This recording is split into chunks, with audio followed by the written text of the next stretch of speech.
उसके बाद हमारे पास है जीआरपीसी, जो कि गूगल ने डेवलप किया है। It's a remote procedure call by Google. GRPC जो है वो काफी फेमस है अपनी स्पीड के लिए, लेकिन वाई, इसका आंसर जानना काफी इंपॉर्टेंट है। रेस्ट एपीआई जो होती है वो डेटा सेंड करती है इन फॉर्म ऑफ जेसन, हमने ऑलरेडी ऊपर डिस्कस किया।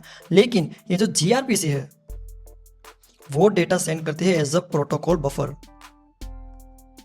एंड ये जो प्रोटोकॉल बफर है उसकी साइज काफ़ी स्मॉल होती है कंपेयर टू जेसन। एंड इसी वजह से जो जीआरपीसी है उसकी रिक्वेस्ट ऑलमोस्ट 10x फास्टर होती है एंड 10x स्मॉलर भी होती है कंपेयर टू रेस्ट एपीआई। अब ये जीआरपीसी एपीआई काम किस तरीके से करती है ये हम समझते हैं। इसके अंदर हमारे पास एक फाइल होती है डॉट प्रोटो, जो कि होती है स्कीमा फाइल। मतलब कि जिस तरीके से रेस्ट एपीआई के अंदर हमारे पास एंड पॉइंट्स होते थे डॉट फोटो गेट करने के लिए, उसके बाद अपडेट करने के लिए हमारे पास था स्लैश अपडेट फोटो।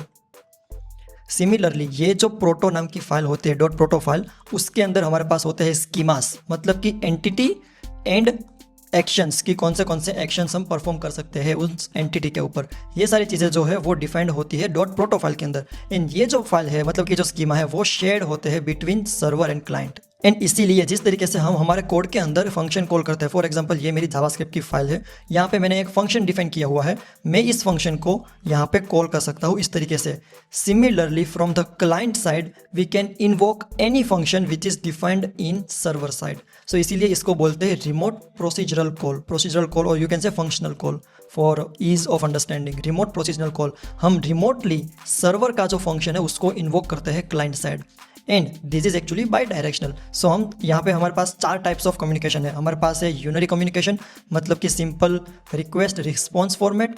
हमारे पास है सर्वर स्ट्रीमिंग, मतलब कि जो सर्वर है वो कंटिन्यूसली डेटा सेंड करता रहेगा, मतलब कि वो भी अगर चाहे तो क्लाइंट के किसी भी फंक्शन को इन्वोक कर सकता है। एंड हमारे पास यहाँ पे है क्लाइंट स्ट्रीमिंग, मतलब कि क्लाइंट भी कंटिन्यूसली स्ट्रीम कर पाता है। एंड हमारे पास है बाई डायरेक्शनल एज वेल, मतलब कि हम डेडिकेटेड कम्युनिकेशन चैनल भी मेंटेन कर सकते हैं। एंड एडवांटेज इज दैट कि यहाँ पे ये जो जीआरपीसी प्रोटोकॉल है वो यूज़ करता है HTTP2, मतलब कि हम कंकरेंट रिक्वेस्ट भेज सकते हैं ओवर सिंगल कनेक्शन। सो ये जो है वो हमारा सिंगल HTTP2 कनेक्शन है एंड हम यहाँ पे मल्टीपल रिक्वेस्ट भेज रहे हैं।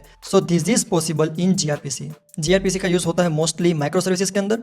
माइक्रो सर्विस के अंदर ये जो प्रोटोफाइल होती है वो शेयर होती है बिटवीन दिस सर्विसेज, मतलब कि जो सेम प्रोटोफाइल होगी या तो फिर मल्टीपल प्रोटोफाइल्स भी हो सकती है। ये जो प्रोटोफाइल्स होगी वो शेयर होगी बिटवीन दिस सर्विसेज एंड उसके बाद they can call functions of each other, मतलब कि they can communicate with each other. So ये हो गया माइक्रो सर्विस। उसके बाद उसका यूज़ मतलब कि जीआरपीसी का हैवीली यूज़ होता है रियल टाइम कम्युनिकेशन के अंदर भी।